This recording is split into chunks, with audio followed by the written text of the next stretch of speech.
নমস্কার বন্ধুরা, বং সাতবাহারে আপনাদের সবাইকে স্বাগত জানাচ্ছি।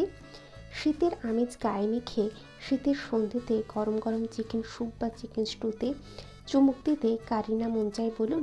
তাই আজ আপনাদের সাথে মধ্যপ্রাচ্যের বিখ্যাত ও অত্যন্ত সুস্বাদু একটি recipe chicken shorba recipe share করব।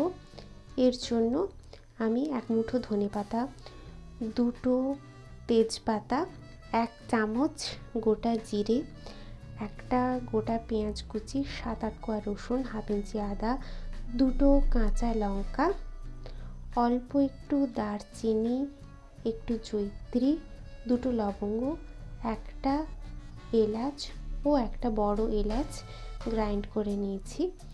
এরপর কড়াই গরম করতে দিলাম, 1 চামচ ঘি দিয়ে মাংসের টুকরোগুলো দিয়ে লবণ ও গোলমরিচ গুঁড়ো দিয়ে লালচে করে ভেজে নিয়েছি।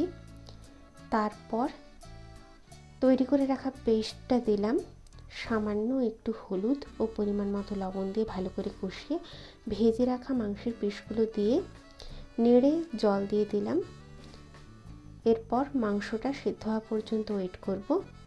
সেদ্ধ হয়ে যাওয়ার পর নামানোর আগে আমি একটা লঙ্কা কুচি দিয়ে দিয়েছি। এটা যে যেরকম ঝাল খান সেরকম ইউজ করবেন, না হলে অপশনাল। আর হাফ লেবুর রস দিয়ে দিলাম উপর থেকে। গরম গরম চিকেন শোরবা একদম রেডি। এটা প্রস্তুত করতে খুবই কম সময় লাগে আর খেতে দুর্দান্ত হয়। রেসিপিটি যদি ভালো লেগে থাকে একটা লাইক করে দেবেন আর কমেন্ট করে অবশ্যই জানাবেন, আর সাবস্ক্রাইব করে চ্যানেলটির পাশে থাকবেন। বেল আইকনটা প্রেস করতে ভুলবেন না, কারণ এরপরে আমি যা রান্না শেয়ার করব তার নোটিফিকেশন আপনাদের কাছে চলে যাবে। আজকের মতো এইটুকুই। বাই, সবাই ভালো থাকবেন।